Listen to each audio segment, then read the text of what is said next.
Hello everyone, welcome to DEEPSD Read-Aloud, where we believe that early readers become future leaders. My name is Anna and I have a new book for you today, so get comfortable while I get our book ready. The book that we're going to be reading today is called Roberto, the Insect Architect, and it's by Nina, and we're reading this book with the permission of Chronicles Publishing. Here we go. Even when Roberto was little, he went against the grain. Like most termites, he melted over maple and pinned for pine. Oak was okay too, but Roberto didn't eat his food. He played with it. "You're wasting a good meal," his mother said. "Don't you know that there are termites starving in Antarctica?" But Roberto didn't answer. He was busy daydreaming about becoming a famous architect. There's little Roberto. What is he dreaming of? It says, Roberto built first house on the moon. Wouldn't that be cool? Whoever heard of a termite who wanted to be an architect? The other termites snickered. "Roberto, you should become a chef." But Roberto didn't want to cook. He wanted to build. Hungry to start a new life, Roberto realized he wanted to leave. Yeah, look at Roberto's face. What are the all other termites doing? They're eating houses. But Roberto wanted to build houses instead. So Roberto packed his bags and took the train to Bug Central Station, in the busy, buzzing hive of the big city. The city was a place where you could build your dreams. It was a place where you could be accepted. It was a place where the other termites wouldn't bug you. Roberto beamed hope like a light-up skyscraper. So there's Roberto, full of hope. But hope didn't come cheap in the big city. Neither did a place to live. Roberto had no choice but to rent a room in a flea-bag hotel run by a nervous tick. He shared a room with a family of bedbugs, but Roberto introduced himself. Then he built the bedbugs their own beds. So there's a Roberto, and look what he's doing. Like a good architect, he right away got started with building beds for his roommates. After a good night's sleep, Roberto began to look for work as an architect, but things didn't go very well. "Show me what you've done," said the architect Hank. "There are no termites in my houses," stated Fleas Van der Rohe. "I'm busy." Antonia blurted out. "Don't bug me."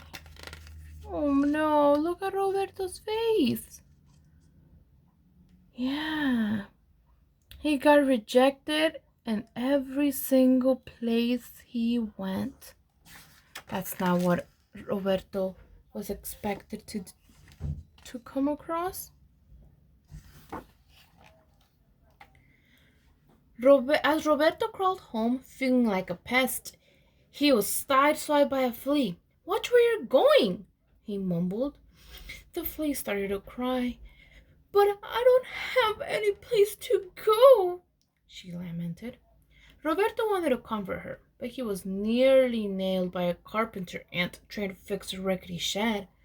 Then, out of nowhere, Roberto was almost run by a stampede of roaches being chased from a diner. And suddenly, a frantic ladybug flew into his arms. "My house is on fire and my children are gone," the ladybug cried. Look at Roberto's face. He's so overwhelmed with everything. Roberto could see that he wasn't the only bug with problems. In fact, his problems didn't seem so big after all. Roberto wished he could do something for the others. But what would one termite do? A lot of damage. Felice van der Rohe had told him. "I'll show those fleas what this termite can do. I'll show them all," said Roberto. Back at the hotel, Roberto came up with a plan. First, He drew up some blueprints. He sketched houses and streets. He sketched stores and playgrounds. By the time that he was finished, he had sketched an entire neighborhood. Now, I just need to find a good location, he declared. Roberto searched all over the city for the perfect site. He finally found an abandoned rundown block of crumbly buildings. It was a total mess. There were piles of old wood and garbage everywhere. It was just what he was looking for.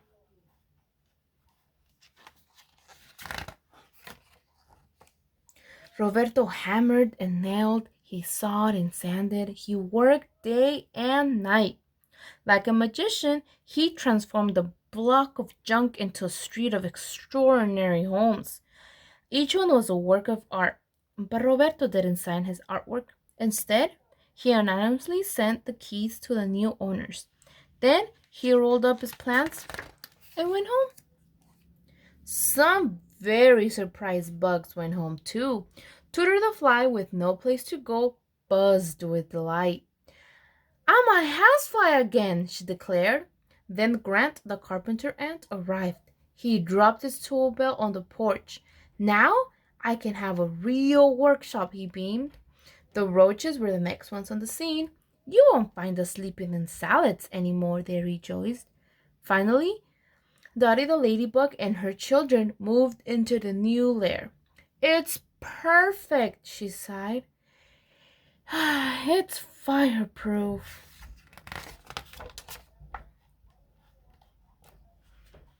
Quickly, word spread. Soon, everyone wanted to know who built these amazing houses. Rumors were flying, and antennas were buzzing. Barbara Waterbugs wanted an exclusive interview. Robin Leach promised to make the builder rich and famous. Steve Shieldbug wanted the movie rights. Diane Spider searched the World Wide Web for the scoop. The insect offered a reward to the first bug who brought the builder to light. All day long, bounty hunting butterflies took wing, paperwebs swarmed the streets, boll weevils crawled out of the woodwork, but late at night, a click beetle got the shot. They got a shot of Roberto. The next morning, headlines were screaming the news. Termite chips new homes out of old blocks.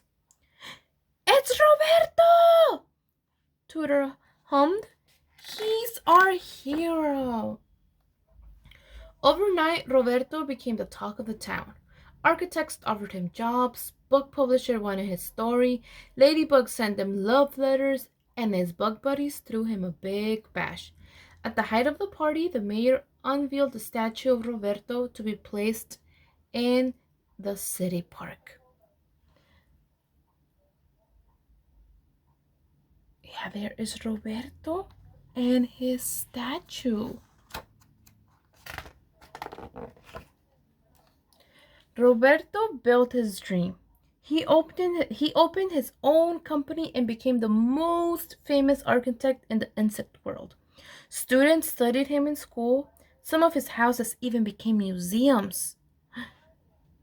Look, Roberto is doing what he always wanted to do. Build houses. But best of all, when little termites play with their food, now their parents say, be creative. Maybe someday you'll grow up to be just like Roberto.